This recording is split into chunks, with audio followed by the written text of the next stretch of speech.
ici dans nos locaux en présentiel. On est très contents parce que la session est complète depuis plusieurs jours. Donc ce qui nous fait dire qu'on va encore en organiser de nouvelles bientôt. On vous contactera par mail. Et puis aussi, si vous avez envie de rejoindre le panel, d'ailleurs, vous pouvez faire ça. N'hésitez pas à me contacter pour venir partager votre expérience.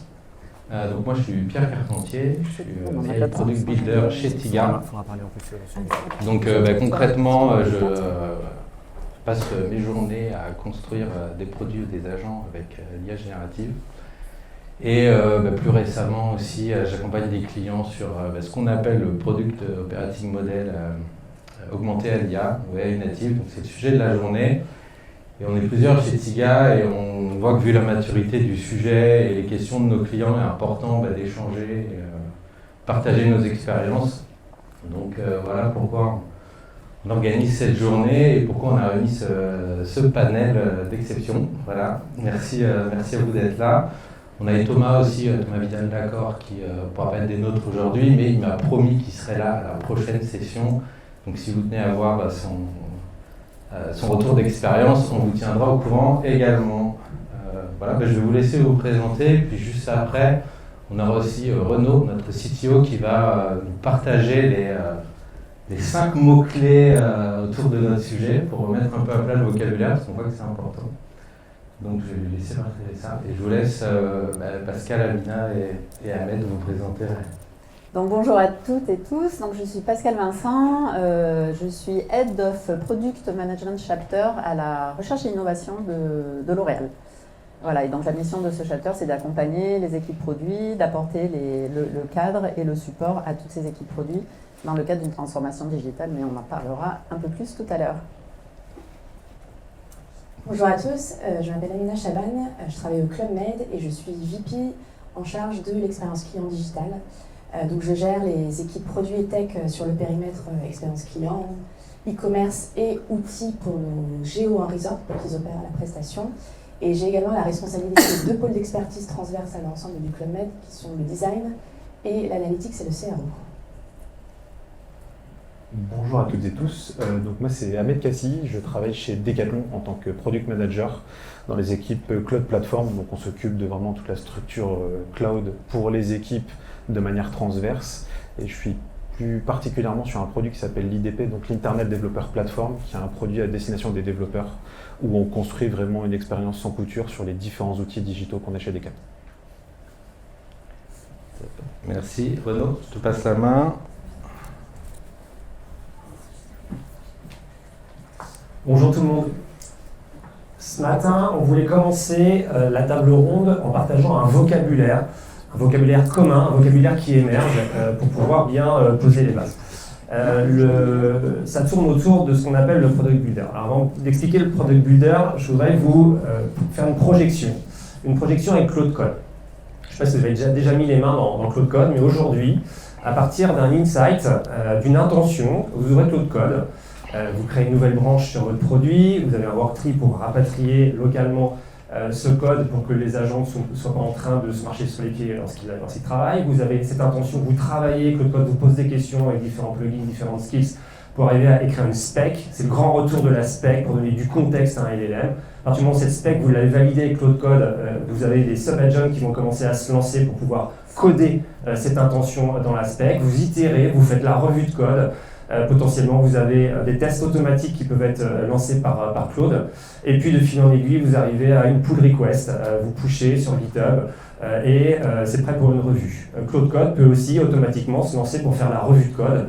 Et à partir du moment où cette revue de code est validée, vous mergez. Et là, la plateforme, l'IDP se lance et il y a tout un tas de tests automatiques, environnement après environnement, des guardrails qui vont se lancer automatiquement pour potentiellement aller jusqu'à la prod si votre plateforme le permet. Et ça, c'est une seule personne qui l'a fait. Le temps de cycle, ça va de quelques minutes à quelques heures. À partir d'un insight, vous pouvez directement aller en production pour aller chercher un impact.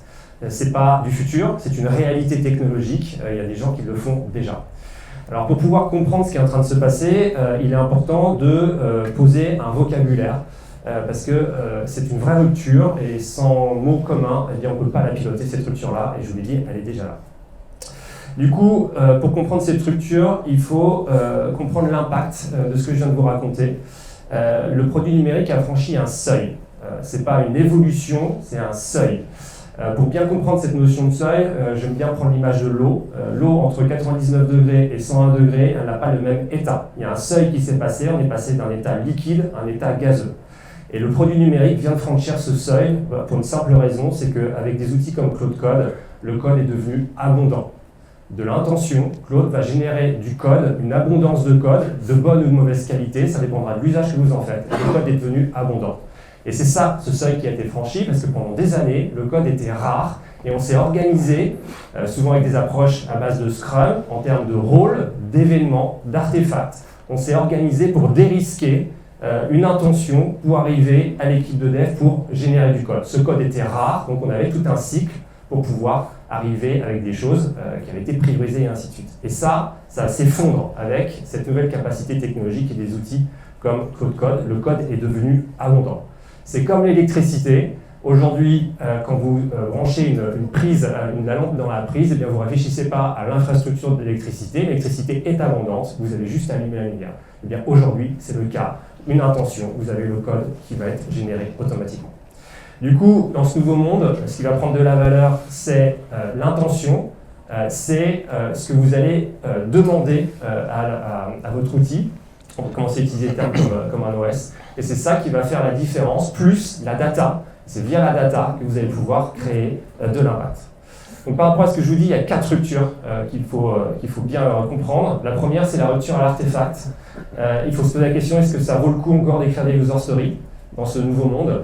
C'est peut-être la fin du PRD. Je vous dis, c'est le retour de la spec, une spec assez, qui est prête, qui a un contexte pour un LLM. C'est une rupture au temps, je vous l'ai dit également. Il y a des cabinets de conseil comme McKinsey qui commencent à aller voir leurs clients en disant c'est le sprint en un jour. Là, à partir d'une intention, en quelques minutes, quelques heures, vous pouvez avoir un impact en production. C'est une rupture par rapport à l'engineering. On va avoir différents stades de maturité, mais ça repositionne l'équipe d'engineering peut-être sur la plateforme as a service et ça a un impact sur la collaboration. Aujourd'hui, la collaboration, elle est subie par le processus Scrum. Quand on passe à l'échelle, peut-être que vous avez des événements comme des PI planning. Eh bien, dans ce nouveau monde, le builder face à son OS, à son Claude Code, eh bien, la collaboration, il va aller la chercher lorsqu'il n'a pas accès à une certaine data. Donc elle n'est plus subie, elle est déclenchée. 4 structures qui remettent en cause complètement nos operating models, nos cadres de travail que l'on a aujourd'hui.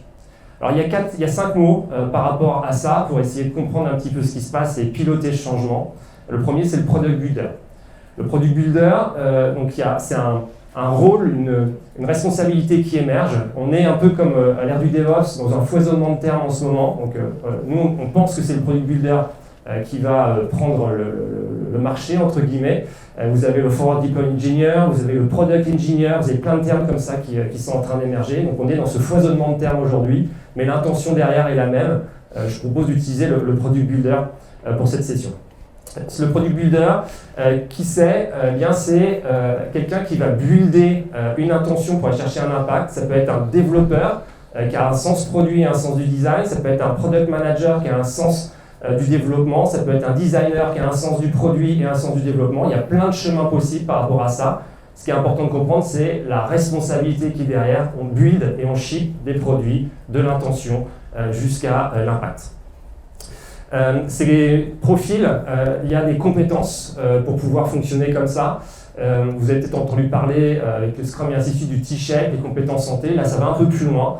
On parle de paint drip, de gouttes de peinture. Alors, quand vous peignez, c'est un moment où vous avez votre peinture qui coule, différentes coulures avec différentes profondeurs, épaisseurs de coulures. Donc là, ces profils, on est sur une polyvalence qui va traverser le product, le design, le développement et la data. La data étant un socle, puisqu'on va manipuler énormément de data au quotidien pour fonctionner comme ça. Tout le monde ne sera pas capable d'avoir toutes ces compétences-là. C'est pour ça qu'on continuera de travailler en dispositif, je vais en parler juste après. Ensuite, il y a 3 niveaux de maturité. Ce que je vous drafte là, c'est un futur. Il y a quelques entreprises qui sont en train de le tester dans des bulles isolées, sur des périmètres qui sont greenfield. C'est un futur, mais ce futur est plutôt au niveau 3 sur la release. Le premier stade, et on a déjà beaucoup de PM qui fonctionnent comme ça, c'est de poker. À partir de l'intention, des outils comme Claude Code, on a du Lovable, on a du Figma Make, eh bien, on est capable de poker hyper rapidement un produit, une fonctionnalité. Ça, c'est le stade numéro 1 et ça va devenir une normalité dans très peu de temps. Le deuxième stade, c'est le push. Le push, ça veut dire je pousse du code sur ma base de code. Et à partir de là, c'est là où l'équipe engineering commence à être repositionnée. Vous avez l'engineering qui va penser l'architecture, l'engineering qui va faire la revue de code, mais entre les deux, le builder aura pushé du code sur GitHub. Et enfin, le stade 3, donc je vous disais, ce futur, qui, dans des tout petits contextes, n'est pas très loin, dans les gros contextes peut être vraiment à des années-lumière, eh bien, c'est pouvoir réaliser en prod cette intention qui a été développée par l'outil, par le Cloud. Quand je vous explique ce produit builder, on n'est pas sur le one-man team, c'est pas le retour de la personne unique qui va développer tout ça. On fonctionne toujours dans des petites équipes, mais ces équipes vont se restreindre, vont être réduites. En Scrum, on utilisait le terme de pizza team, ça venait de Jeff Bezos, c'était 2 pizzas pour nourrir une équipe. Au-delà de 2 pizzas, l'équipe est trop grosse, va avoir des problèmes de consensus. Là, on va plutôt être sur une seule pizza pour nourrir l'équipe. Mécaniquement, ça va se réduire et on aura quelques builders, 3-4 builders dans l'équipe, responsables d'un périmètre de bout en bout, qui va aller travailler des intentions pour aller en production. Le deuxième terme qu'il faut retenir, c'est l'OS. Un product builder, pour fonctionner comme ça, il va avoir un operating system. Cloud Code, en quelque sorte, est un operating system. Il n'est pas suffisant, il faut ajouter des choses, mais on parle d'operating system. Pour bien comprendre cette logique d'operating system, on utilise l'image de Chromebook. Chromebook, je ne sais pas si vous avez connu, c'était l'ordinateur Apple.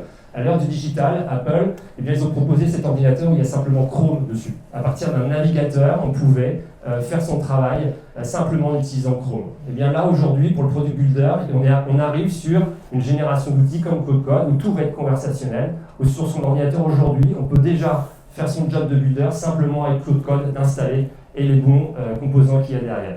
Dans un OS de Product Builder, on va trouver le modèle. On n'arrête pas de parler de modèle. On a ChatGPT 5.5 qui est sorti cette semaine. On a DeepSeek qui est sorti, V4 qui est sorti hier. Donc il y a besoin d'un modèle de langage pour pouvoir faire ce job. On a une interface conversationnelle, Cloud Code. On a des serveurs MCP pour accéder à la data et au monde réel. On a des skills qui vont encoder les savoir-faire, les compétences de l'organisation pour ne pas avoir à répéter systématiquement toutes ces informations de contexte. Et puis la mémoire qui évite de repartir de zéro à chaque fois, qui est une mémoire à la fois du builder, mais également de l'organisation pour capitaliser ce qui se passe. L'OS avec ces composants-là. Ensuite, vous avez la plateforme. Tu en parlais juste à l'instant. Ce n'est pas possible de fonctionner comme ça sans la plateforme. L'autoroute vers la production, l'IDP, l'Internal Development Platform, c'est ça qui va mettre les guardrails pour automatiser ce qui a été développé par ce builder pour l'amener jusqu'en production. S'il n'y a pas cette plateforme avec les guardrails dans la plateforme, ce n'est pas possible de fonctionner comme ça. Et il y aura forcément du manuel à un moment donné et on perdra l'avantage de cette technologie. Il y a plusieurs composants dans la plateforme. Ce qu'il faut comprendre, c'est que cette plateforme à l'ère de l'agentique, il est important que la gouvernance soit encodée dedans. Je reviens sur la gouvernance juste après. Le quatrième mot, du coup, c'est le POM AI. Pierre en a parlé. POM, c'est le Product Operating Model. Ce n'est pas nouveau, mais là, on est dans l'ère agentique. Et du coup, ça a un impact sur, je vous le disais, rôle, événement, artefact. Ça rebalaye tout ça par rapport à cette capacité technologique. Et du coup, il y a plusieurs enjeux qui sont derrière. Le premier, c'est que la vitesse de production du code fait que les gouvernances actuelles ne peuvent pas suivre le rythme. Le rythme de décision n'est plus adapté par rapport à la vitesse de production de code. Donc il y a un enjeu de décider à la vitesse de la génération. Le deuxième enjeu, c'est de passer de l'individuel au collectif. Le builder sur son poste de travail, c'est super, il peut faire plein de choses. Comment l'entreprise fonctionne collectivement dans ce nouveau mode de travail? Je vous le disais, cette gouvernance, il est important qu'elle soit encodée dans la plateforme pour pouvoir automatiser, pour pouvoir ouvrir l'autoroute jusqu'à la production. Encoder une gouvernance, ça veut dire que les décisions ne sont plus prises dans des comités, les décisions sont prises automatiquement via la plateforme et via l'OS. La data devient un asset stratégique, il est important que ces builders aient accès à la data, tout type de data pour pouvoir fonctionner en autonomie. Et il y a un aspect hyper important, c'est le FinOps et le GreenOps. On a une inflation de consommation de tokens et un impact environnemental. Il est important de le piloter et de le maîtriser au niveau de l'entreprise, au niveau individuel. C'est une responsabilité collective et partagée. Et c'est hyper important de l'avoir dans le code. Et enfin, qu'est-ce qui reste humain dans tout ça? On utilise le terme de craft. Alors craft, c'est pas nouveau. Software craftsmanship l'utilisait, mais en fait c'est l'artisan, c'est l'amour du travail bien fait, c'est l'expérience, c'est l'expertise. Et ça, l'IA ne le remplacera jamais. Dans le product builder, ce qui reste le craft, c'est le goût du produit, l'expérience, le sens qui fait qu'à certains moments, on sait que c'est ça qu'il faut faire par rapport à toute l'information qu'on a. L'empathie profonde, aller voir un client sur son lieu de travail, sur la manière dont utilise le client, le produit, pour bien comprendre où sont ses enjeux, où sont ses problèmes. L'empathie, l'IA ne le remplacera pas. L'arbitrage sous contrainte, sous incertitude par rapport à toutes ces complexités. Aujourd'hui, un Claude, il peut vous faire des options, vous préconiser des choses, il ne sera pas tranché et à certains moments, il n'aura pas la bonne réponse. Et enfin, le leadership narratif, l'émotion. Comment est-ce qu'on transmet l'émotion lorsque on est en train d'expliquer un produit pour ses utilisateurs. La GenAI ne remplacera pas ça, au contraire, elle va pouvoir le libérer pour reprendre du temps sur ces choses qui sont juste fondamentales. La GenAI va absorber la complexité, tout le contexte qui peut être à certains moments difficile et prendre du temps. Du coup, L'Oréal vient de changer, c'est déjà une réalité technologique. 5 mots pour comprendre ce qui se passe et piloter cette structure. Product Builder, OS, plateforme, POM.AI et Craft. Et du coup, je vous souhaite une bonne table ronde. Merci beaucoup. Merci Renaud. Super. Alors, on va partager les contextes de nos intervenants. On va commencer par Pascal. Oui, bon, alors ça va redescendre un petit peu. On n'en est pas au product builder pour l'instant, désolé. On va revenir à des choses un petit peu plus terre à terre. Sur l'augmented product. Et voilà, c'est une transformation qui n'a pas commencé hier. Est-ce que tu peux raconter un peu l'histoire de cette transformation ? Oui, alors tout à fait, effectivement. Alors tout d'abord, là, je vais parler de L'Oréal Recherche et Innovation. Donc je pense que tout le monde dans cette salle connaît L'Oréal. S'il y en a qui ne connaissent pas, qui lèvent la main. Par contre, la recherche, pas forcément. Donc la recherche chez L'Oréal, c'est 4000 chercheurs avec un spectre d'expertise qui est très très large, puisque ça va de la recherche fondamentale sur la peau et le cheveu jusqu'au laboratoire de développement qui répondent aux briefs du marketing. Et avec, au milieu de tout ça, ce qu'on appelle les domaines d'application qui proposent des socles pour que les laboratoires de développement puissent répondre le plus efficacement possible aux laboratoires de développement. Et donc, effectivement, il y a 4 ans, on a engagé une transformation digitale, puisqu'on a, au-delà de nos chercheurs en cosmétique, beaucoup de data scientists, beaucoup de personnes qui travaillent avec des algorithmes, historiquement, parce qu'en fait, dans la recherche scientifique, il y a besoin de modélisation, la prédiction, c'était pas nouveau, donc on a toutes ces personnes qui sont là, donc un terreau très très fertile en fait à ces innovations technologiques. Donc cette transformation, elle a été lancée il y a 4 ans pour remplir 3 objectifs principaux. Le premier concernant les exigences réglementaires qui deviennent un vrai casse-tête pour nos laboratoires. Il y a des exigences réglementaires en France, mais dans le monde entier, auxquelles les laboratoires doivent répondre. Ça devient extrêmement compliqué. Un engagement de L'Oréal au travers de L'Oréal for the Future. Donc, comment est-ce que L'Oréal abandonne un certain nombre d'ingrédients très controversés issus de la pétrochimie. Donc là, ce n'est pas une exigence réglementaire, c'est vraiment un engagement de L'Oréal dans ce secteur-là. Donc là aussi, on doit remplacer des matières premières dans tout notre catalogue de formules. Donc vous imaginez bien que ça ne se fait pas en un claquement de doigts et que l'intelligence artificielle va beaucoup aider à identifier les matières premières à remplacer et à trouver les remplacements. Et enfin, l'innovation, ça c'est dans l'ADN de L'Oréal. Ne pas oublier que L'Oréal a été fondé par un chercheur en chimie. Et donc ça reste quelque chose qui est toujours dans l'ADN de tous nos chercheurs. Et évidemment, là, l'intelligence artificielle et la GenAI donnent un gros coup d'accélérateur à tout ça. Donc la GenAI, elle arrive sur une transformation digitale qui a déjà été lancée. C'est un gros accélérateur, voire qui vient percuter, puisque certaines initiatives qu'on avait commencé à imaginer avec des algorithmes de prédiction, de modélisation, etc., la GenAI vient un peu perturber tout ça, parfois en disant finalement, plutôt que d'aller élaborer des algorithmes très compliqués, on va plutôt s'appuyer sur de la GenAI, donc accélération et peut-être redirection de ce qu'on avait déjà lancé. Et dans ce contexte-là, le chapter produit va accompagner les produits à délivrer ces fonctionnalités digitales pour nos chercheurs. Super. Et alors vous parlez plus d'outils IA, vous parlez d'augmented product. Est-ce que tu peux nous détailler la vision autour de ça ? Alors voilà, donc c'est une vision première étape. Et encore une fois, j'avais lu le papier de Renaud et je me suis dit, bon ok, petit bras avec cette vision. Donc on a une North Star maintenant. C'est vrai que cette notion de product builder qu'on n'a pas du tout, hein, pour le coup, nous, enclenché, enfin pas que je sache en tout cas, peut-être que ça a été un peu initié au niveau du groupe, mais en tout cas pas à la RI. Donc cette notion de, pour nous, l'augmented product, qu'est-ce que c'est? C'est comment est-ce que la Gen AI peut nous aider, peut aider les équipes produits, les stakeholders, product manager, product owner et initiative owner dans les différentes étapes clés sur un processus produit. Donc le framing pour nous, c'est, enfin, dans le vocabulaire standard produit, c'est tout ce qui concerne le discovery. Et donc il y a un certain nombre de points de friction qui ont été identifiés et sur lesquels on a commencé à construire des agents qui, avec la Gen AI, permettent justement d'accélérer, alors pas juste d'automatiser, mais vraiment d'augmenter le travail de nos stakeholders produits sur tout ce processus-là. Alors on a 2 atouts clés. D'abord, un premier atout clé, c'est une plateforme agentique qui a été fournie par le groupe pour démocratiser l'usage, mais aussi la mise à disposition d'agents.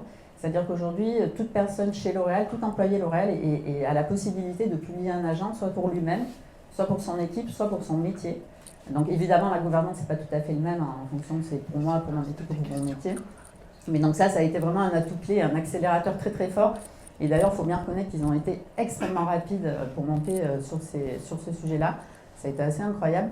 Et le deuxième atout, c'est notre population de chercheurs, puisqu'on a des profils qui sont extrêmement curieux, qui ont une appétence très très forte à l'usage de toutes les nouvelles technologies, et donc qui se sont emparés de la Gen AI pour, tous les assistants que vous voyez là, c'est pas forcément le chapter qui les a initiés, c'est parfois les product owners tout seuls qui se sont mis à générer ces compagnons, on appelle nous ça les compagnons. Donc, et demain, évidemment, tous ces compagnons vont devoir interagir directement avec les outils de gestion de produits et les environnements de développement, ce qui est rendu possible par notre plateforme agentique. Oui, c'est ça, les agents ne sont pas faits au niveau de la plateforme et descendus au niveau des équipes, mais il y a bien une approche. Et il y a bien une approche de bottom-up, donc les stakeholders produits qui s'emparent de tout ça. Et donc, à chacune des étapes, donc par exemple, ils ont fait un User Research Simulator, donc en fait, c'est un compagnon qui simule des profils d'utilisateurs qu'on peut avoir. Donc, je suis chercheur en laboratoire de développement pour le skincare. Et donc, ça permet, ça ne nous affranchit pas de nos phases de research, mais ça permet d'avoir des premiers insights sur la base de cet agent-là. Et voilà, donc les agents pour prototyper, donc ça, j'imagine que tout le monde les a également. Les user story writers, alors même si ça va devenir obsolète pour l'instant, on en a encore quelques-uns, les agents sur le testing. Donc voilà, comment est-ce que grâce à la Gen AI, on parle un peu tout ce process-là, avec bien en tête, et ça on va y travailler avec Rémi, que justement en fait ce métier va changer, et donc il va falloir voir un peu comment on va faire évoluer ce process pour intégrer beaucoup mieux et capitaliser beaucoup plus fortement sur ses capacités avec la Gen AI. Ok, il y avait aussi un petit, ce fameux agent StoryMap. Alors, c'est à titre d'exemple, effectivement, donc c'est un agent qu'on a développé avec Tiga. En fait, le plus gros pain point qu'on a à la RI, c'est le délai entre l'idée et la mise à disposition du premier MVP. Donc notre North Star, c'est de raccourcir ce chemin et de passer à 3 mois. Alors pour certains dans la pièce, vous pouvez dire, oui, 3 mois c'est déjà beaucoup, long. Ben non, pour nous, c'est pas long. Donc 3 mois, ça serait déjà pas mal si on y arrivait. Et donc on a une méthode assez classique finalement. Sur ce processus de discovery, on a avec nos utilisateurs, donc les product managers, les product owners, les product leads, les initiative owners, on a identifié tous les points de friction qu'on pouvait retrouver sur le process de framing. Ensuite, on a priorisé un premier cas d'usage sur ce processus, sur cet ensemble de points de friction. Et puis, on a développé et validé un premier agent. Donc, le développement a été fait en 2 semaines. Et le point de friction qui a remporté tous les suffrages, et Léonore pourra vous en parler, c'est vraiment le story mapping, donc la première version de nos story map.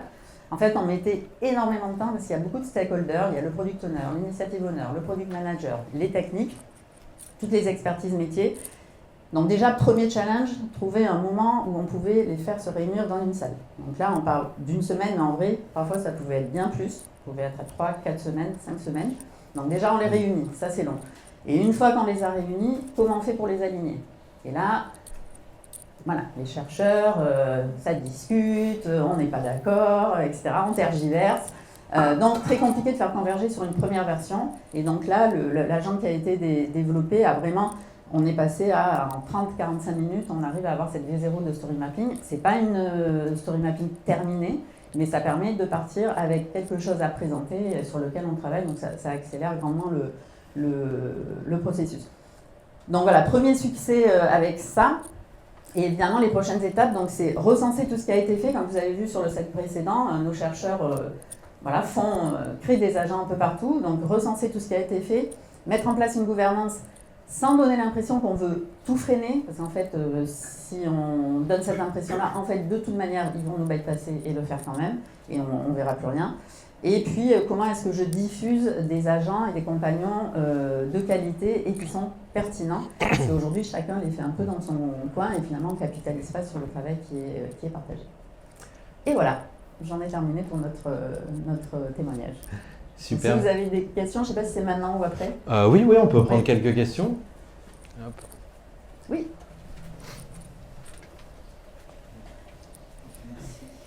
Alors, vous dites, chacun fait dans son coin. Est-ce que vous pouvez nous en dire un peu plus? En fait, comme je vous ai dit, on a un atout extrêmement important, c'est que le groupe a mis à disposition une plateforme agentique qui permet de développer ces agents. Et donc, les product owners, les product managers, ils n'ont pas attendu le chapter pour se dire, tiens, je vais utiliser cette plateforme pour créer mes user stories, pour faire les compagnons de research, etc. Bon, donc, ils ont pris le train. Donc, le train, il passait vite et ils sont sautés dedans. Et ils ont sauté dedans sans aucune ambiguïté. Et du coup, le problème, c'est que chaque équipe le fait pour lui. On n'est pas tout à fait certain de la qualité, pour être très honnête. Parfois même, on a eu des exemples d'agents pour générer des user stories, justement. En fait, les user stories étaient de vraiment piètre qualité. Donc voilà, chacun, puisque c'est disponible, va utiliser ça par rapport aux tâches qu'il fait aujourd'hui. Voilà, donc nous, on a cette responsabilité de recenser, cadrer et gouverner tout ça. Mais vraiment, oui, les gens se sont emparés de cette plateforme.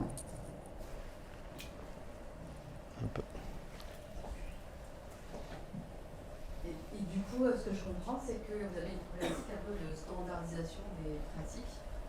Est-ce que du coup, aujourd'hui, vous avez une vision sur la stratégie que vous allez mettre en place pour y arriver? Alors, pas encore tout à fait. Donc, c'est quelque chose qu'on va travailler avec Rémi. Finalement, comme le disait Renaud, la réalité nous a un peu dépassés. Donc, il y a eu une vague. Donc, pour l'instant, c'est un peu le chaos, faut bien l'admettre. Et on essaie de maîtriser ce chaos, et donc on va voir un petit peu quelles sont les règles qu'on va mettre en place. Mais on n'a pas encore tout à fait normalisé tout ça. Du coup, ça fait combien de temps le fait d'arriver à cette organisation-là aujourd'hui, qui n'est pas encore totalement standardisée, mais ça vous a pris combien de temps entre la prise en main du coup la création des premiers agents et en fait, la plateforme, elle a été mise à disposition. Je me retourne vers Audrey, ça fait quoi? Ça fait 1 an et demi, quelque chose comme ça. Donc la plateforme agentique a été mise à disposition un an et demi, et justement, on n'a pas encore mis. Il y a l'organisation au niveau de cette plateforme pour gouverner. Ça a été fait extrêmement rapidement. Et après, nous, c'est comment est-ce qu'on s'organise au niveau des équipes pour recadrer ça. Et ça, c'est en cours, on est en train de le faire. Je ne sais pas si j'ai bien répondu à la question. Si, oui, ok. Ouais. Merci. Merci. Hop. Question. Merci beaucoup pour cette présentation.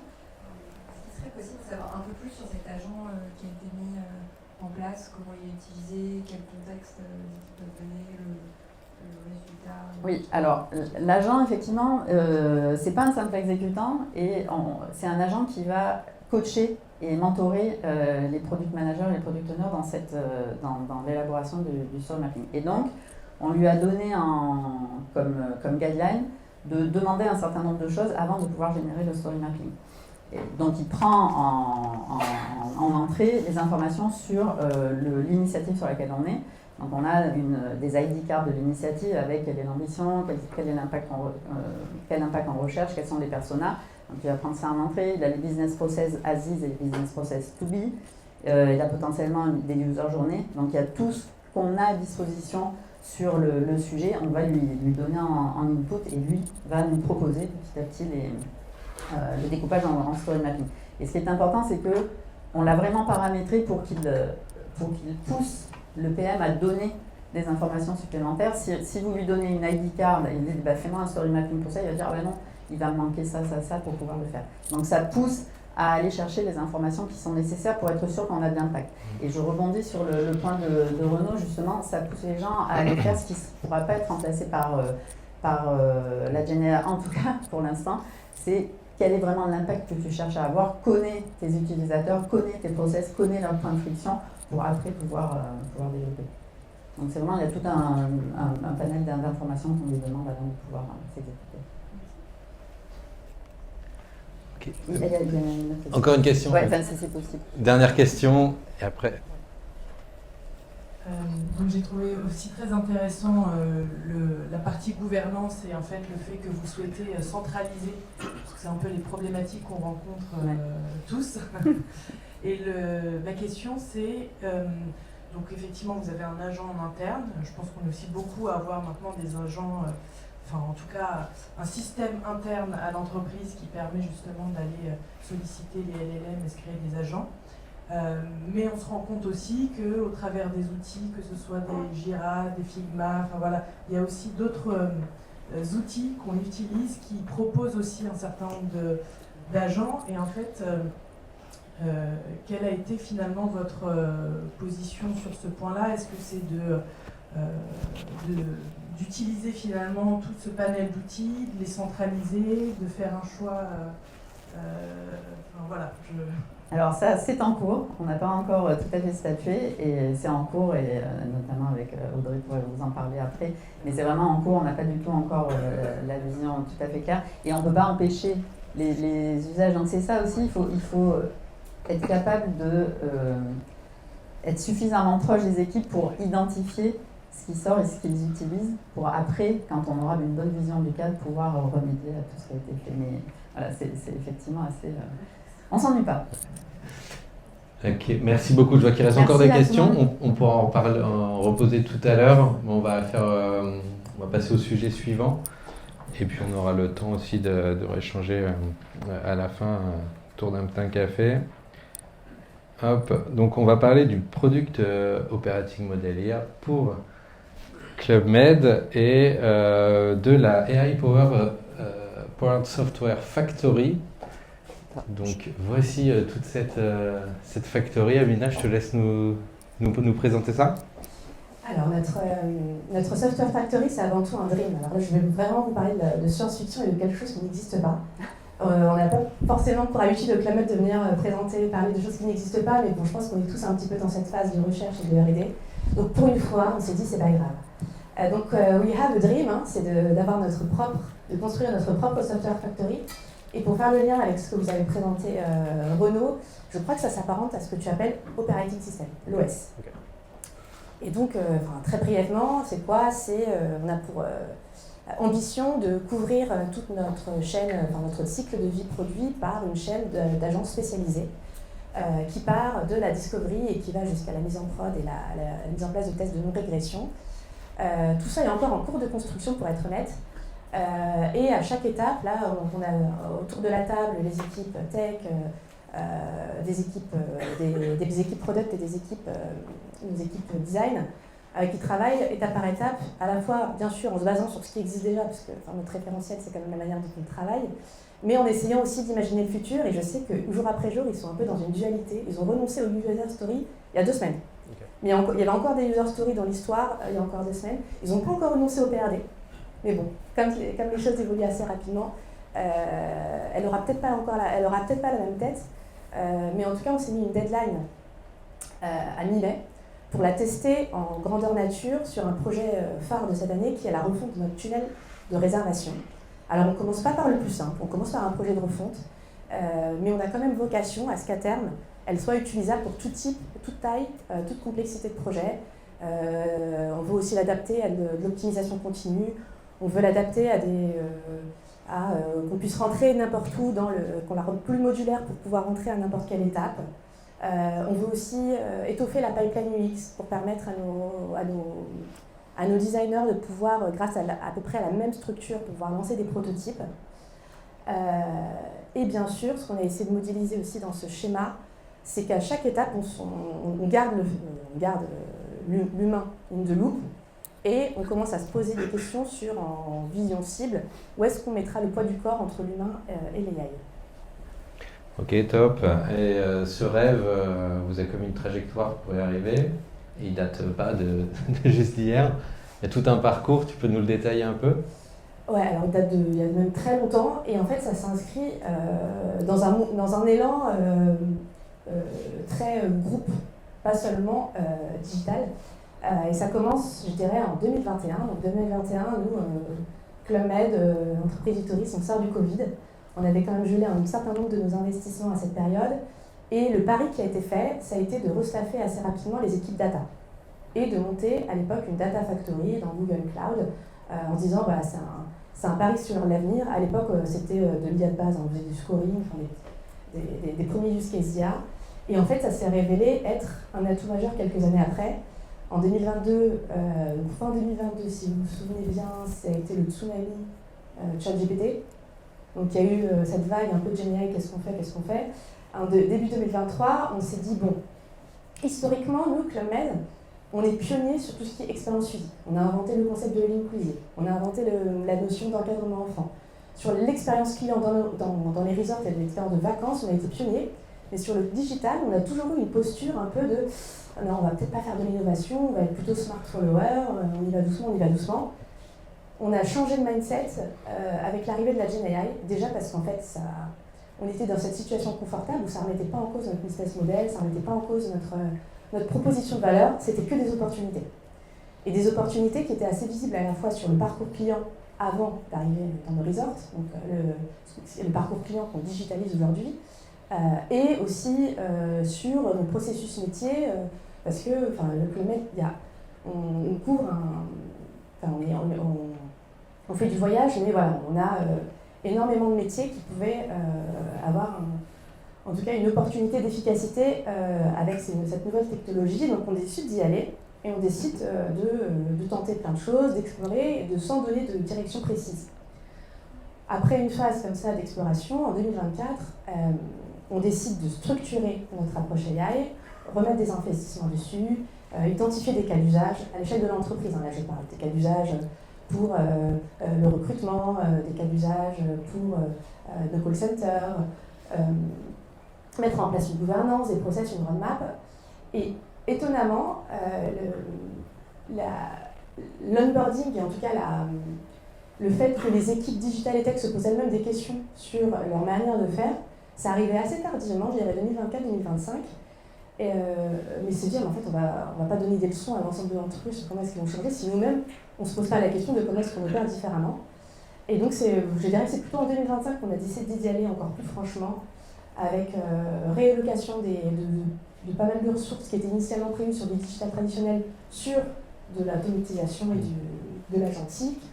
On a commencé des premières expérimentations. Alors, début 2025, on a équipé, je crois, tous nos développeurs avec Cursor, Windsurf, ce type d'assistant de développement. On a aussi fait un assessment complet de nos équipes tech. On a aussi revu nos ratios entre internes et externes. Parce qu'initialement, sur ces fonctions-là, on était plutôt sur de l'externe, sur du freelance, sur des développeurs freelance, et on a décidé de réinternaliser certaines fonctions tech au sein de l'entreprise pour vraiment pouvoir piloter cette transformation. On a mis en place des conférences pour qu'il y ait un vrai changement, que nos développeurs se rendent compte en fait, de ce qui allait arriver. On a investi aussi dans quelques formations et on a lancé des premières expérimentations, notamment à l'époque avec TIA sur le premier agent Scrum. Et ce qui nous amène aujourd'hui, du coup, en 2026, à essayer de mettre en place notre rêve, notre fameuse Software Factory. Ok, et cette Software Factory, tu nous as parlé des rôles tech, là, il y a pas mal de changements, donc point de vue des devs, mais ça change aussi les PM, le design. Ça change tout le monde. Au Club Med, on pense qu'on aura encore besoin des 3 rôles. Se poser la question à un moment, est-ce qu'il y a un rôle qui devient obsolète? Nous, on pense qu'à ce stade, les 3 rôles, du coup, l'équipe va coexister. Alors, personnellement, je pense que on a la chance d'être dans un cas où notre rôle devient plus intéressant. Que ce soit dev, PM ou designer. Sur le PM, ça le replace, je ne sais pas si vous vous souvenez dans le schéma, mais l'humain était plus important sur les phases quand on a décidé à ce stade, comme ce qu'on peut lire dans pas mal de benchmarks, c'est qu'on replace l'humain vraiment sur la stratégie, la priorisation. C'est là où on se dit qu'aujourd'hui, l'humain a une vraie plus-value par rapport à l'IA.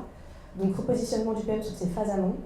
Et on parie plutôt sur lui, à ce stade c'est encore du rêve aussi, sur la mission de Product Builder, donc la possibilité de le rendre plus autonome pour pouvoir lancer des choses à ce stade simple. La refonte du tunnel de réservation, on va pas y aller comme ça en mode avec un Product Builder, hein. On continue à avoir cette équipe complète, mais c'est sûr qu'il y a des cas d'usage où on va pouvoir s'affranchir et y aller seulement avec un PM. Ok, ouais, là on voit quand même que les rôles s'effacent et les frontières. On a du PM qui va shipper, du dev qui va faire du design, mais oui, c'est proche du product builder ou du paint drip que tu proposais tout à l'heure. Convergence. Ouais, tu vois. C'est le paint drip dont on parlait tout à l'heure, une sorte de convergence, une croisée des chemins qui est en train de s'opérer. Je parlais de dispositif tout à l'heure, effectivement, il n'y aura pas une seule personne, il y aura des compétences mixtes qui permettront de tout couvrir. Je retrouve un petit peu ça dans ce que tu as dit. Merci Amina. Est-ce qu'il y a des questions dans la salle?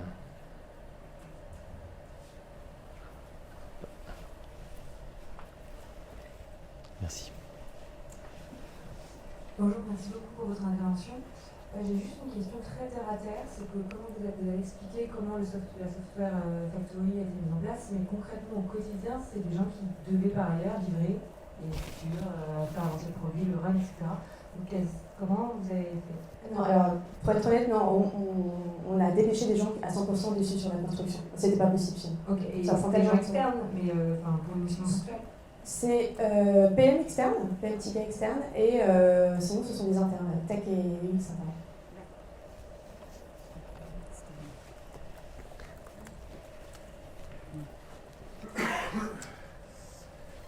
Bonjour, j'ai une question pareil assez terre à terre sur comment cette démarche a été prise par les équipes, notamment par les équipes de dev, de design. L'ont-ils accepté? Est-ce qu'il y a eu quand même un certain refus ou une certaine réticence? Pas de refus, pas de réticence, mais en fait on prépare le chemin depuis, on prépare la chose depuis quelques temps quand même.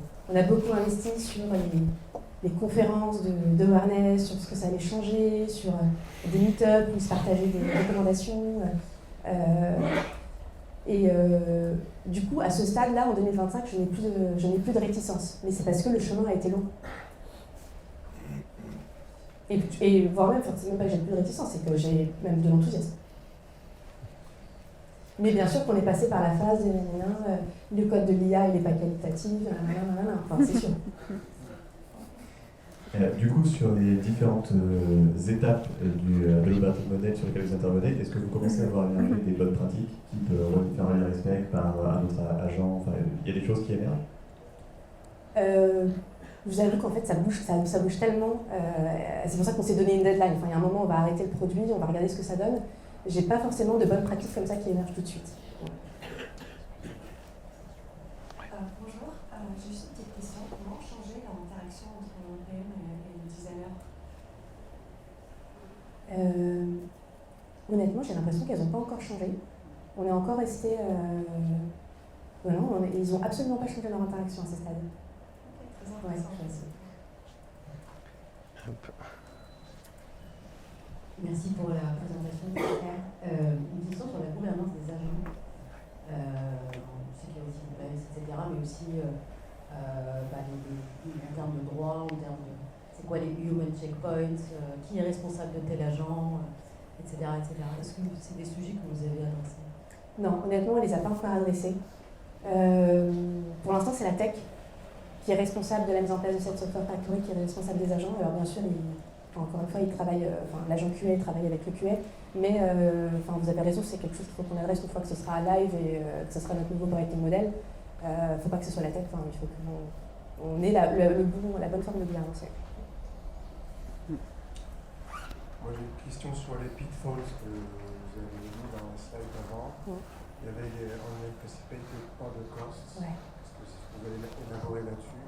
Et le fait de ne pas pouvoir jusqu'à présent mesurer les gains, est-ce que c'est un frein pour la suite? Est-ce que le management ou le top management dans la roadmap demande du ROI déjà? Comment vous arbitrez par rapport à ça? Alors, pour les coûts, je pense qu'on est un peu tous dans la même, dans la même histoire. Je ne sais pas si vous avez vu, aujourd'hui, il y a Uber qui a dévoilé qu'ils avaient cramé en 4 mois, via Cloud Code, tout leur budget R&D. Donc, je ne sais pas si c'est rassurant dans le sens où on est tous dans le même cas, ou si c'est effrayant parce que même Uber se fait avoir. Mais dans notre cas, je dirais que par rapport à ce qu'on avait pu projeter l'année dernière, qui était uniquement basé, je pense, sur l'utilisation du curseur et mixeur, je crois qu'on va atterrir à x4 par rapport à ce qu'on avait mis. Et en plus, avec des inflations, des augmentations qu'on ne maîtrise pas. Honnêtement, c'est assez... si quelqu'un a la solution, a une réponse, et assez comment est-ce qu'on peut anticiper ces choses-là, je suis vraiment preneuse. Sur les unexpected gains, quand vous vendez une transformation, quand vous enclenchez une transformation de la sorte, vous savez qu'il y aura énormément d'investissements. Et donc quand on défend notre budget auprès du commerce, on ne peut pas juste dire oui, ça va augmenter la qualité, il n'y aura pas de ROI. On est obligé de s'engager quelque part d'annoncer un ROI. Donc on avait été obligé, dès l'année dernière, au moment où on a présenté notre budget, de mettre des hypothèses d'efficacité. Mais avec toujours des buffers, opportunités, risques, pour dire, en fait, c'est quand même de la R&D à ce stade, il va falloir qu'on investisse, on ne connaît pas encore exactement, enfin, on est obligé de mettre des hypothèses sur un budget, mais on a bien mis toutes les, on va dire, les explications et les hypothèses pour, c'est assez nouveau pour nous de faire de la R&D dans ce sens et de s'engager comme ça dans un niveau d'incertitude assez élevé. Et en tout cas, donc là, je vous ai dit, on fait l'expérience sur un produit majeur qui est la refonte de notre tunnel de réservation. Moi, je me suis engagée à l'issue justement de ce premier test, de commencer à annoncer des hypothèses, on va dire, d'accélération de TTM et d'efficacité plus engageantes. En tout cas, on est là, step by step, et pour le coup, c'est assez avec. Merci beaucoup, Mina. Ahmed, je te laisse nous partager ton expérience des quatre. Avant ça, moi, tu t'es présenté tout à l'heure. Nous, on s'est rencontrés sur une formation PM augmentée. Et moi, je voulais revenir un peu sur ton profil et ton parcours un peu atypique qui t'a amené en tant que PM à aujourd'hui déployer en production. Yes, exactement. Donc j'ai mis une petite infographie à droite qui montre mon parcours, parce que j'ai un profil un peu particulier. J'ai commencé par du dev, ensuite je suis parti sur de l'infra, ensuite je suis parti sur de la data, je suis parti sur du cloud, et ensuite je suis retourné côté product. Et tout ça en fait m'a forgé un aspect un peu particulier, parce que je suis très tourné sur l'innovation aussi d'un point de vue technique, et j'essaie de le coupler au quotidien dans mon métier de PM.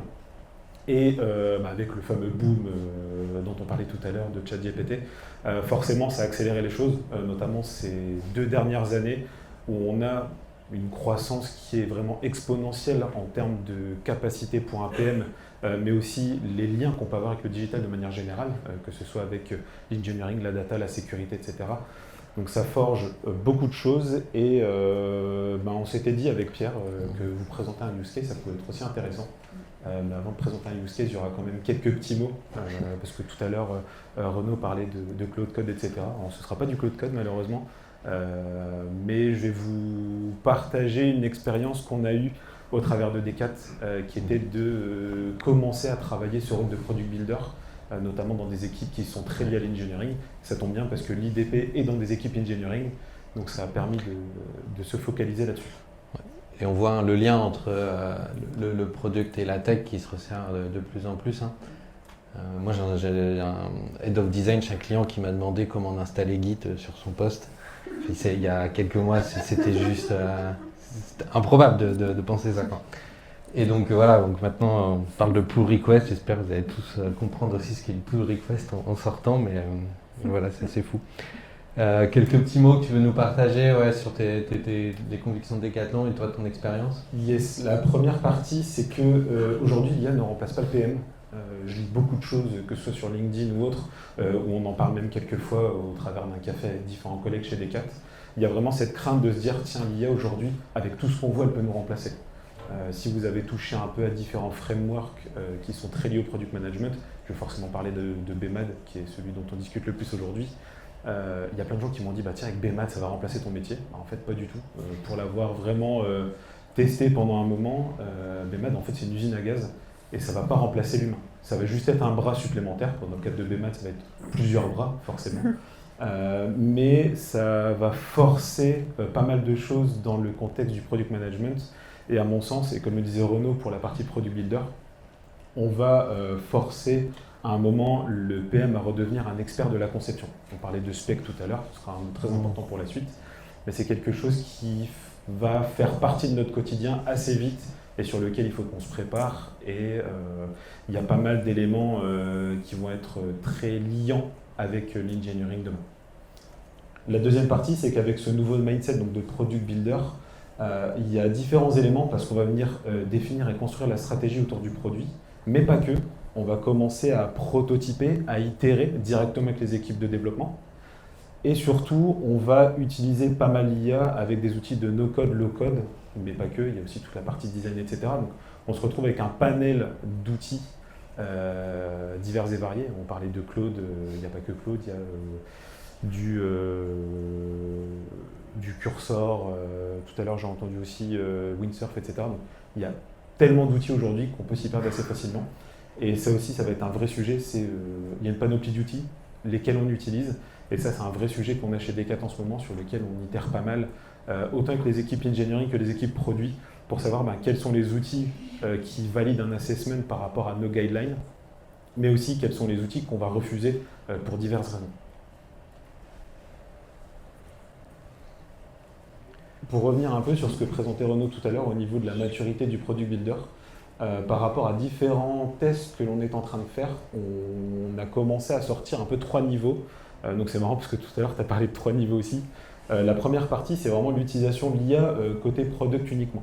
Donc on va commencer à faire des recherches par rapport à la partie utilisateur, assister avec l'IA, on va commencer à générer des idées, des specs, on va commencer à analyser des données produits, etc. Donc c'est une utilisation, on va dire, très produit.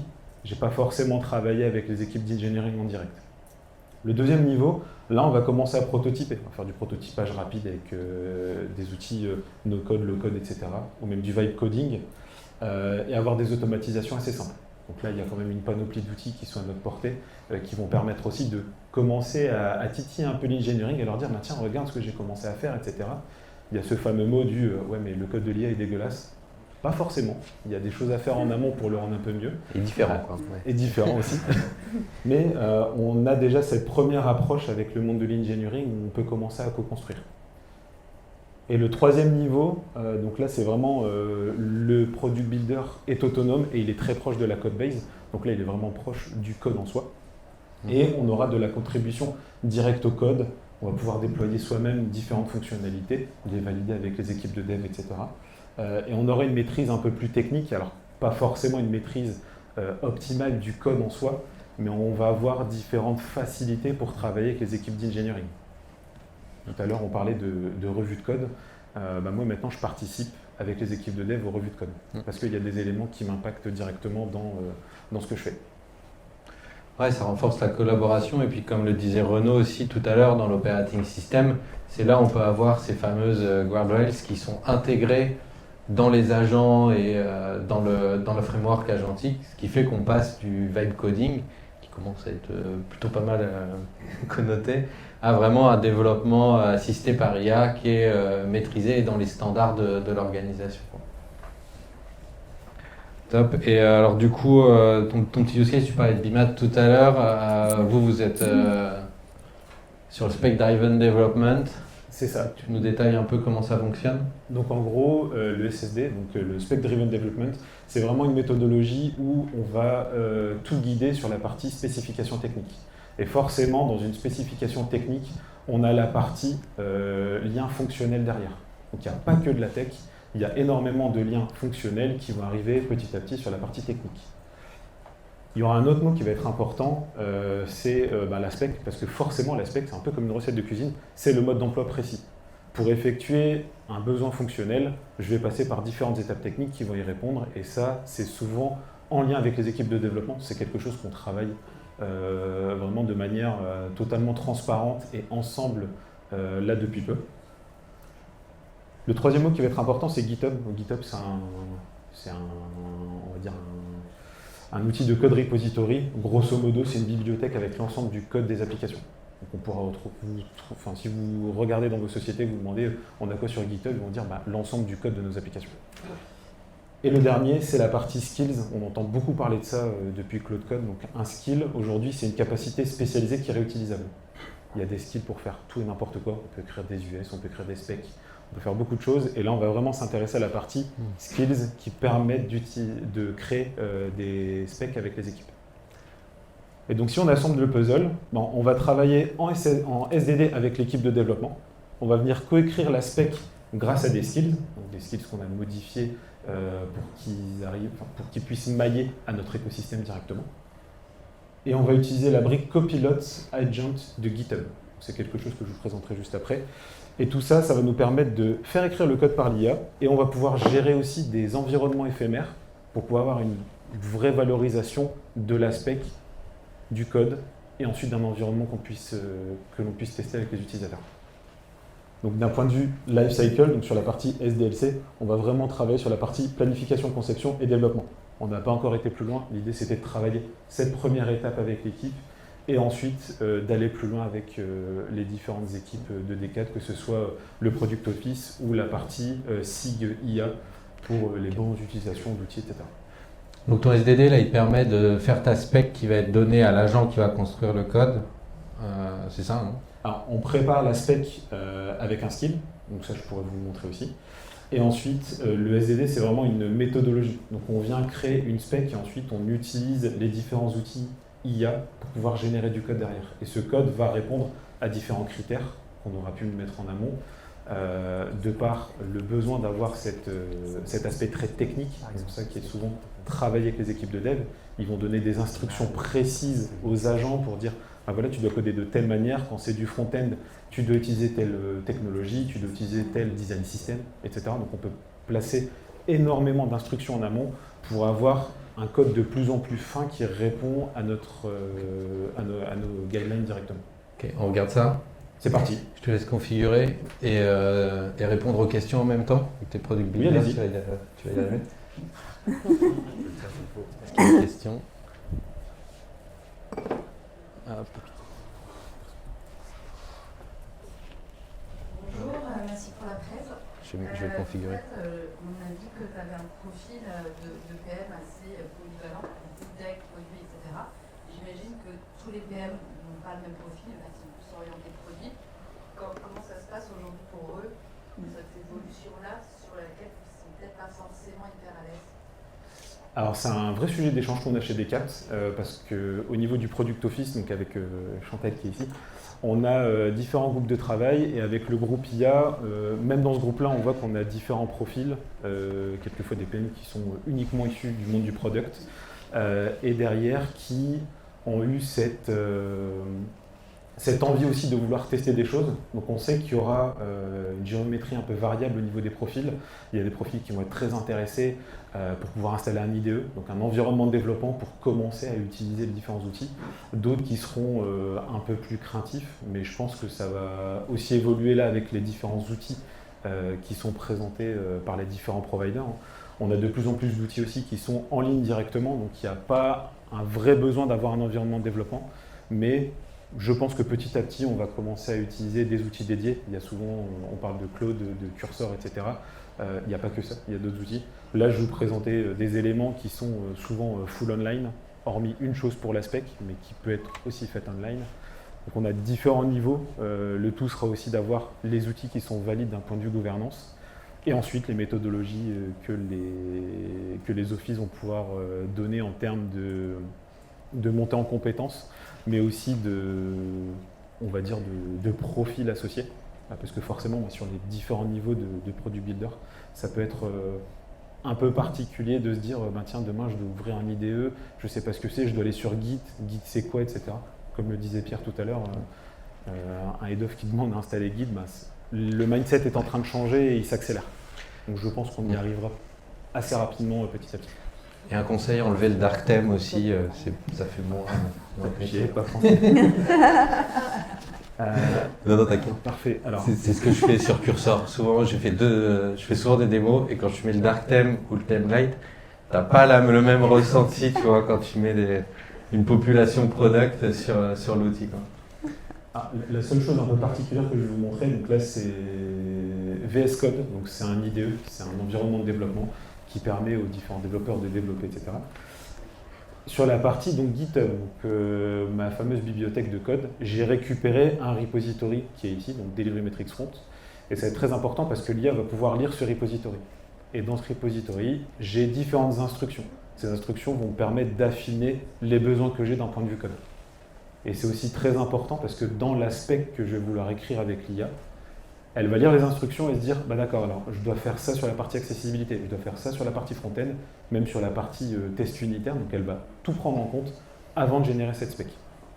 Sans aller dans le détail. Oui, c'est finalement tes standards de pratiques d'ingénierie qu'habituellement tu aurais dans un SharePoint quelque part ou sur un Confluence. C'est ça, et on pourrait même aller les récupérer directement sur des outils autres. Là, on le met au plus proche du code, parce que d'un point de vue outillage, c'est plus simple aussi à lire. Donc au final, en commençant la partie spec, donc là j'ai fait quelque chose de très simple pour ne pas aller dans le détail, mais ça va beaucoup plus loin que ça. J'ai posé une question en disant, voilà, on a un test qui doit être fait en ce moment sur le produit. C'est quelque chose qu'on voudrait vraiment mettre en prod pour valoriser ça auprès des utilisateurs. Sur notre IDP, on n'a pas de vraie homepage, on arrive directement sur le catalogue produit composant. On voudrait avoir une vraie homepage pour améliorer la partie UX onboarding pour les utilisateurs. Donc on avait commencé une petite spec avec l'équipe où au final, on vient tout retravailler d'un point de vue navigation. On va créer une vraie page catalogue, on va créer une vraie homepage. On va aussi associer un élément d'onboarding un peu simple sur la homepage pour que l'utilisateur ne soit pas perdu directement et qu'il puisse naviguer assez facilement. Et donc là, ton produit, c'est aussi l'IDP en tant que tel. C'est une application que vous avez développée vous-même. Et c'est celle-ci que tu vas faire évoluer. C'est ça. Donc au final, en travaillant donc, les fameux skills, donc, qui sont accessibles assez facilement, donc avec un petit slash et la fonctionnalité associée. Donc j'en ai vraiment plein, mais celle qui va nous intéresser, c'est la partie Spec Driven Development. Je vais écrire une spec accompagnée de l'IA, et donc l'IA me génère au travers de différentes questions. Donc ça a duré à peu près une quinzaine de minutes où j'ai pas mal de questions côté IA qui me disent est-ce qu'au niveau de ce framework de développement c'est le bon? Est-ce que je dois rajouter des tests unitaires? Est-ce que d'un point de vue navigation tu es sûr que les chemins ne doivent pas changer? Donc il sait aussi relire du code et se dire attention par rapport à ce que tu me demandes, ça c'est pas possible. Donc il y aura vraiment un échange complet avec l'agent IA qui va permettre à la fin de générer cette spec. Donc cette spec elle est en 13 étapes, 14 pardon. Donc il y a 14 étapes que l'IA me propose en disant voilà, pour ce développement je te propose tout ça. À partir de là, on fait une petite revue de cette spec avec l'équipe technique afin d'être sûr que ça va répondre à notre besoin, autant d'un point de vue fonctionnel que technique, notamment sur tout ce qui est test unitaire, etc. Ensuite, on a différentes solutions. Soit on continue sur VS Code, on peut continuer de développer. Moi, j'ai un peu changé la manière de faire, parce que d'un point de vue outillage, on travaille beaucoup avec GitHub, notamment avec la partie Copilot. Et sur la partie GitHub, on a depuis peu la partie Agent, donc là qui est vraiment un agent de développement qui est mis à disposition sur un repository donné. Donc là, je suis retourné sur mon repository et je lui ai juste donné la spec en entrée. Et je lui ai dit voilà, je te donne une spec et tu peux développer. Rien de plus. Donc là, ça veut dire n'importe quelle personne non-tech pour aller dans GitHub, dans l'agent et demander ce qu'elle veut comme modification. C'est ça. On a aussi fait des tests moins tournés sur la méthodologie SDD. On a juste utilisé la partie agent où on lui a donné une instruction simple. Est-ce que tu peux modifier le breadcrumb parce qu'on a un problème sur les catégories de niveau -1. Et effectivement, en lisant le repo, il a tout compris et il nous a corrigé ce qui n'allait pas sur les niveaux -1 pour les afficher de la meilleure manière possible sur la partie breadcrumb. Donc ça peut aller soit d'une instruction simple, quelquefois même des petites demandes. Là, si on voulait, on pourrait lui dire j'ai besoin que tu changes un label ou j'ai besoin que tu changes tel bloc de navigation. Il peut le prendre en compte assez facilement parce qu'il va venir itérer en relisant le code. Et aussi avec toutes les instructions que je vous ai montrées tout à l'heure. Donc au final, l'agent commence à développer dans son coin. Et au travers de ce développement, donc on a la fameuse pull request dont parlait Renaud tout à l'heure. Une pull request, c'est vraiment une proposition de modification de code. Donc là, il y a vraiment l'IA qui génère une proposition de modification de code qui va être relue par l'équipe. Donc là, on voit que le groupe de travail, donc ça c'est mon équipe, donc CEIDP, où il y a l'ensemble des développeurs qui ont accès à cette pull request et qui vont pouvoir regarder ce que l'IA a fait. Donc là, on voit qu'il y a une modification de 44 fichiers, donc c'est pas anodin. Et ils vont pouvoir faire cette revue de code et je vais y participer parce que forcément, il y a des éléments qui me sont imputés directement, autant sur l'aspect fonctionnel et quelquefois sur des besoins techniques que j'ai pu exprimer aussi. C'est pour ça qu'aujourd'hui, on parle beaucoup de cette pull request parce que c'est le pivot entre le PM ou Product People qui va aller modifier la code base et l'étape de validation pour réintégrer ce code. Donc aujourd'hui, le curseur, il peut se situer là, sur cette pull request, qui est finalement une étape de human in the loop dans un process agentique. Et donc au final, après 2 petites itérations, parce que forcément je lui ai demandé de corriger des choses pour que ce soit beaucoup plus simple, on a aussi toute la partie Quality Gate et Security Gate qui passe dans GitHub, donc forcément ça me permet aussi d'être en conformité avec les guidelines qu'on a fixées chez Decat d'un point de vue engineering. Et ce que je vous ai dit tout à l'heure, c'est qu'on a aussi des actions particulières donc qui sont à 80% générifiées, où j'ai un environnement éphémère qui est accessible. Donc c'est un environnement qui n'est pas sur la vraie pré-prod, c'est un environnement qui m'appartient totalement, sur lequel je peux venir vérifier le développement qui a été fait. Et donc au final, l'idée c'était de scinder, je vous montrerai aussi sur la partie prod, c'était de scinder la partie homepage où on était sur... Donc la homepage actuellement, c'était directement le catalogue des produits Decat avec les différents segments associés, que ce soit les composants, les groupes, etc. Donc il m'a bien généré une homepage toute nouvelle, donc qui est un peu bateau, mais c'est pour vous montrer la puissance qu'il y a derrière. D'avoir un vrai élément d'onboarding où je lui donne des informations de type comment je peux explorer l'écosystème d'IDP, comment je peux vérifier toute la partie engineering metrics, donc avec l'exploration associée, et tout ce qui est attrait à la partie self-service. Donc grâce à on va dire une spec qui est assez simple, j'ai pu générer quand même pas mal de choses et aussi segmenter ce qui n'allait pas aujourd'hui parce que le catalogue, lui, était directement sur le page. L'IA a bien compris qu'il fallait retravailler aussi la navigation pour remettre le catalogue au bon endroit avec les bons liens et les bonnes instructions derrière. Ben merci pour la démo. Moi, je voulais surtout avoir la question un peu de l'orga derrière, quoi. Finalement, vous avez testé ça. Toi, en tant que PM, tu fais ta modif, tu peux voir en quelques heures le résultat et le tester. C'est quoi aujourd'hui les blocages, les freins sur l'orga d'une squad classique? Alors la première partie, c'est le code qui est généré, forcément, parce que ça nécessite un vrai travail en amont. On peut utiliser l'IA de n'importe quelle manière. Si vous avez déjà testé de générer des applications, le code n'est pas forcément très sexy pour un développeur et on l'a remarqué assez vite. Même dans notre cas, le fait d'avoir travaillé beaucoup d'instructions, c'est pas suffisant. Donc il y a énormément de choses en amont qui sont à faire. Même sur la partie design system, typiquement sur les filtres que vous voyez là, on a une autre itération qu'on a poussée jusqu'en prod où les filtres ne sont pas les mêmes parce qu'il a du mal à comprendre le design system quelquefois. Donc il y a quand même un gros travail en amont. La deuxième partie, c'est tout ce qui est revue de code, parce que forcément, en tant que PM ou en tant que product builder, on arrive dans un écosystème où il y a déjà une certaine routine qui s'est installée. Donc on va demander de la revue de code en plus, et il ne faut pas que le métier de développeur soit aussi juste je revois du code fait par l'IA. Ce n'est pas le but du jeu. Et c'est des choses qu'il faut vraiment travailler avec les différents offices et les différents SIG pour comprendre où on veut aller et aussi comment on peut matérialiser cette coexistence de tous ces rôles qui émergent. Ok, super. Est-ce qu'il y a des questions? Oui. Bonjour, le cas d'usage est vraiment intéressant. Moi j'ai une question qui porte sur trois points. Donc, il y a la partie processus, il y a la partie humaine et puis il y a la partie compliance. Sur la partie processus, parce que je vois ici, je le conçois en fait parfaitement dans une évolution d'une application en fait, sur une architecture en fait, qui est déjà établie, etc. Donc là aujourd'hui, comment est-ce que vous fonctionnez entre nouveaux services ou nouvelle archi et services existants? Donc, déjà, première question sur cet aspect. Alors, la première question, j'ai une réponse qui est toute fraîche de la semaine dernière.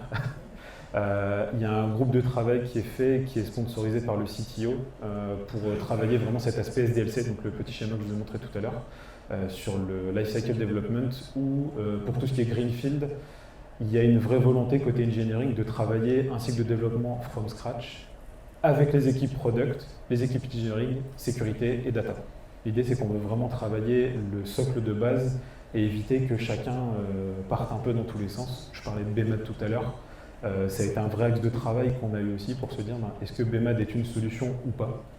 Et on s'est rendu compte qu'il y a plein d'éléments qui étaient manquants, donc on est en train de travailler quelque chose de notre côté. Deuxième question, c'était sur l'aspect humain, parce que là, en gros, on a vu, l'IA génère du code. Ce code a besoin d'être revu. Donc là, se pose la question en fait, des profils. Un développeur junior aura du mal à revoir le code. Donc là aussi, ça pose une question en termes de RH. Alors, j'ai pas la réponse complète. Par contre, j'ai un cas qui est intéressant dans mon équipe, c'est qu'on a autant des juniors que des seniors. Et effectivement, la revue de code, elle est assez intéressante parce qu'on voit un peu deux mondes qui s'entrechoquent, où il y a des revues de code quelquefois qui sont un peu plus granulaires que d'autres. Je pense que ce sera un vrai challenge dans les mois à venir, notamment aussi sur le fait que les revues de code peuvent être faites avec de l'IA aussi. Ça change un peu le prisme et tout ça, c'est... Je pense qu'une des réponses, ce sera l'aspect prérequis et préparation, notamment avec ce système d'instruction, où on peut tout avoir en amont d'un point de vue gestion de la qualité, gestion de la sécurité. Et c'est ce qu'on est en train de travailler aussi avec les différents SIG chez Decathlon.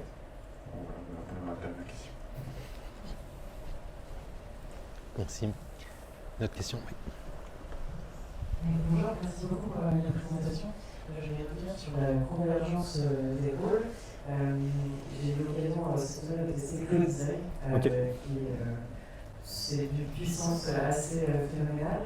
On se dit effectivement qu'IA ne remplacera pas le PM comme type du designer, et comment est-ce qu'on accompagne cette nouvelle collaboration quand chacun est très attaché à son projet. Ah, pareil, j'ai une petite réponse. Avec Chantal ici présente, au niveau du Product Office, on a aussi des designers qui sont intégrés. Donc on travaille avec eux, et là typiquement, sur les derniers outils qui sont sortis, notamment Stitch aussi, il y a une volonté de le travailler tous ensemble. Donc, typiquement, sur les tests de Stitch qu'on a entamés, moi j'ai commencé à travailler donc, avec notre lead designer qui est dans l'équipe SIGIA, Product Office, pardon. Et on échange là-dessus parce que moi il y a des utilisations que je n'avais pas vues, qu'elle a vues tout de suite, et au contraire je trouve que cette co-construction elle permet vraiment de briser les silos et on est plus à même de travailler ensemble, et c'est même plus une question d'outils, c'est plutôt une question de mindset, de se dire ah bah tiens, est-ce que tu as vu comment ça fonctionne sur Stitch, est-ce que tu as vu comment ça fonctionne sur Cloud Design, etc. Il y a de meilleures interactions et de meilleurs échanges au final. C'est plus qu'une question de ça c'est mon terrain, on n'y touche pas. Au contraire, on a plutôt tendance à briser les silos et de se dire bah, tiens, ensemble, regarde ce qu'on peut faire. Et effectivement, ça va très vite, ça va même trop vite parce qu'à des moments, on n'a pas assez de temps pour le faire. Mais l'exemple de Cloud Design, Stitch et même Figma est un très bon exemple parce que c'est un vrai sujet qu'on traite en ce moment et où on travaille main dans la main. Et je trouve que c'est encore mieux qu'avant où chacun avait sa petite prairie sur laquelle il cultivait tranquillement. Là, on est vraiment tous ensemble et on a un terrain de jeu encore plus grand. Ok, je ne sais pas s'il y a d'autres questions pour Ahmed ou sinon on peut peut-être prendre quelques questions. Oui. Si, bon, je suis designer. En fait, super intéressant, et en fait, ce que tu dis, moi, ça me fait penser à ce qu'on travaillait il y a 10 ans, 11 ans en arrière. Moi, j'ai l'impression qu'on refait notre travail il y a 11 ans, mais avec des outils ultra puissants. Je sais pas comment toi tu vois les choses là-dessus, mais ce que tu me décris, moi, je me dis, en fait, c'est comme il y a 11 ans, au début du UX, avec des collaborations PO, designer, un peu le retour aux fondamentaux finalement. Alors, c'est intéressant parce qu'effectivement, là j'ai cité très peu de rôles, et pareil dans la partie SDLC, j'ai occulté la partie testing, qualité, etc. mais il y a un enchevêtrement des rôles qui devient compliqué avec les outils parce que ça va beaucoup trop vite aussi. Mais au final, je pense qu'on va s'y retrouver assez rapidement parce que un skill qui génère une spec et un skill qui génère toute la partie qualité va forcément retomber dans les mains, en tout cas en termes d'ownership, à un rôle prédéfini. Typiquement sur des skills côté qualité, je me suis vite rendu compte que si notre QA n'était pas là, j'aurais des problèmes assez facilement. Mais c'est très intéressant parce qu'on se dit que cette restructuration aussi et ces nouveaux échanges dans l'équipe amènent une certaine dynamique qui est un peu nouvelle et qui est très intéressante d'un point de vue, je dirais, outillage aussi. Parce que pareil, les outils vont vite, les nouveaux frameworks vont vite. Il y en a à peu près 3 ou 4 qui sortent par semaine. J'en ai 6 en attente que je n'ai pas pu regarder pour l'instant. Mais il faut dire que voilà, il y a avec les différents rôles, je pense qu'on aura matière à faire chacun dans son coin. Et cette nouvelle itération 10 ans après, elle va être aussi très structurante pour la suite. Notamment pour tout ce qui est gouvernance et même gestion de l'outillage qu'on a derrière. Merci beaucoup. Moi, c'était pour revenir au sujet de la revue du code aussi, ce qu'il y avait dans la présentation de Renaud, sur un peu la dernière étape où le producteur il a vraiment une intention à la mise en prod. Mais sachant que même un tech qui code doit passer par une revue de ses pairs, comment est-ce que le product leader qui n'avait pas forcément son aide, il va pouvoir s'affranchir de la revue de ses pairs? C'est ce que je disais. Alors il y a deux parties. Moi je l'ai vécu et c'est vrai que sur la première itération ça a été très long. Un peu frustrant aussi, parce qu'effectivement il y a des exigences quelquefois techniques qui sont pas du tout dans nos cordes, et c'est là où on voit un peu la limite qui commence à se construire. Par contre, ce qui est très intéressant, c'est que d'un point de vue agentique, typiquement pour passer un quality gate ou un security gate, il y a cette faire. Donc on gagne déjà un temps considérable sur la revue de code. Après c'est plus des bonnes pratiques ou alors des automatisations qu'on a pu avoir sur un produit qui font que les techs vont être un peu plus tatillons sur ce qu'on peut délivrer. Mais en soi, sur la première revue de code, ça a été long parce qu'effectivement, il manquait des instructions, etc.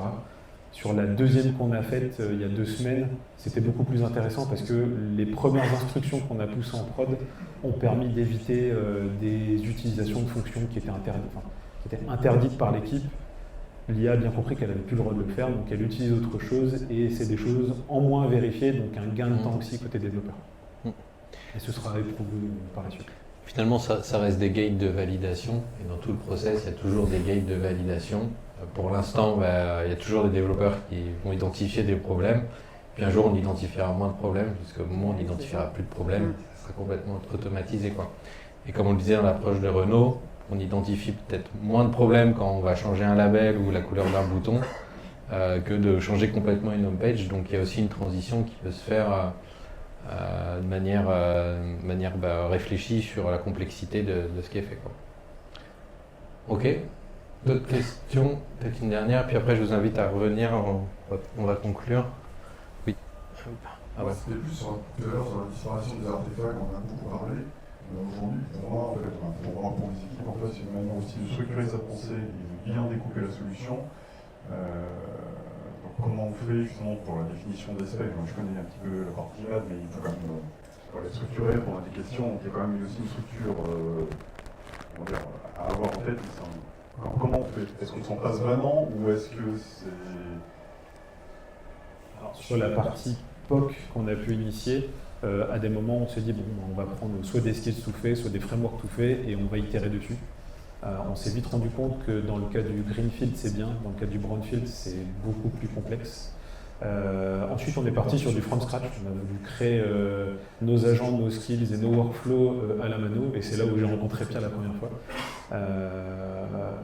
J'en suis vite arrivé à certains freins, parce qu'effectivement ça demande des connaissances assez poussées, quelquefois côté IA, donc ça nécessite aussi beaucoup de temps.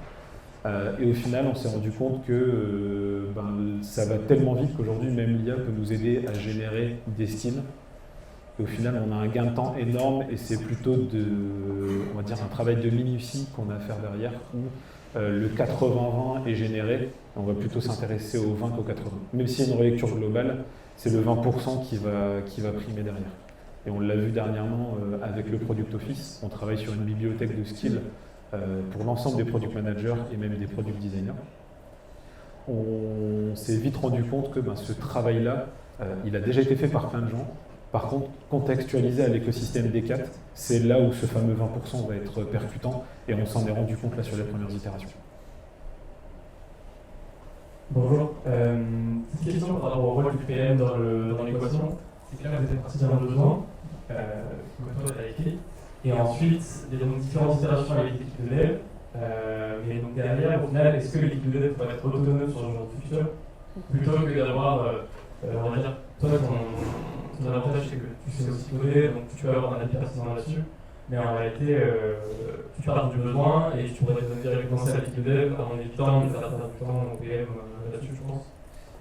Aussi, c'est là en fait où je pense que les 2 prochains trimestres vont être hyper importants d'un point de vue relais responsabilité, mais en soi, je me suis aussi amusé à, on va dire, expérimenter ça au travers de hackathons qu'on a chez D4. On a souvent des hackathons qui sont faits, et on a fonctionné comme ça, où au final, on a plutôt laissé une autonomie qui était plus côté développement et plutôt de la préparation de mon côté prérequis, et d'un point de vue gain de temps, on n'a pas vu de gros changements, hormis le fait que aller vers la code base, c'est un vrai gain, je trouve, d'un point de vue product manager, en tout cas pour le futur du product builder, parce que ça génère aussi beaucoup de co-construction et ça génère des leviers dont on ne soupçonnait pas l'existence. En tout cas, moi, je l'ai vécu avec l'équipe, où au final, j'ai conscience aussi quelquefois des limites techniques qu'ils ont et où ils vont s'efforcer d'un point de vue product à se dire le produit l'a demandé, donc je vais le faire. Et plus on s'approche de cette frontière technique, plus on se rend compte que il faut peut-être quelquefois qu'on baisse notre curseur ou qu'on baisse nos demandes qui peuvent être un peu ahurissantes à des moments pour mieux matcher à leur écosystème et aussi à mieux comprendre comment ils travaillent. Ok, il nous reste 5 minutes s'il y a des questions pour Pascal, Amina ou Ahmed. Sinon, on peut les prendre les questions autour d'un café. Non, c'est good. Ok, merci beaucoup. Merci à vous.